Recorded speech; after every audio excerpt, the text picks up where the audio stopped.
speak to you today about how to build a resilient workforce post-COVID. Now, I know this has been a year of all years in 2020 for employers and employees alike. If you are working, you've worked harder than ever. If you're a business owner, you are working twice as hard to get a sale in.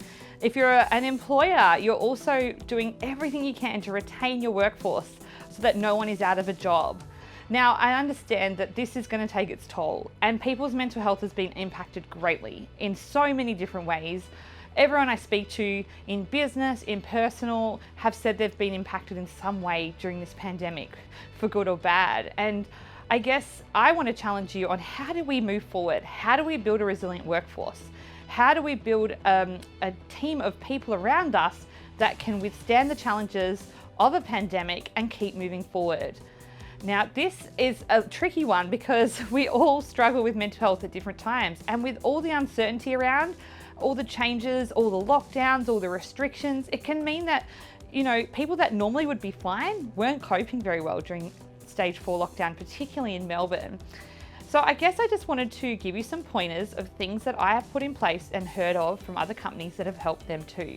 As an Are You OK ambassador and businesswoman, I hear stories every day about this and how we can help our workforce. And they ask me questions as an Are You OK ambassador. What can we do? How can we help them? And I do a lot of talks around this stuff for workplaces, which is great.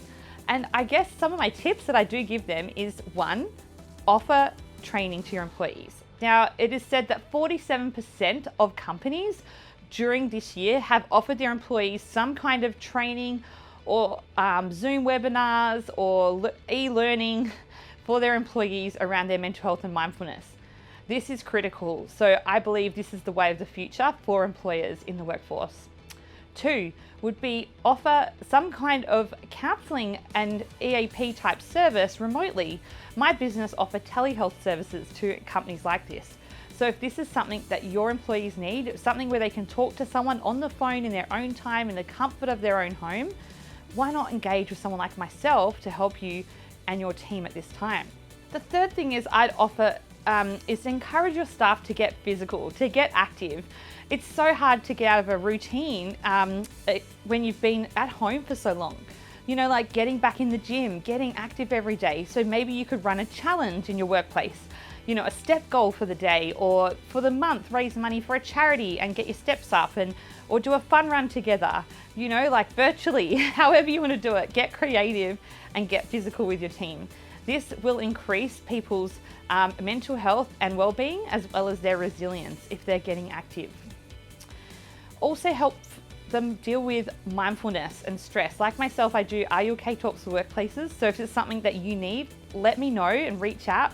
I'd love to support you in your business at this time. And I hope these are some tips that might help you in your workforce in 2020 and beyond.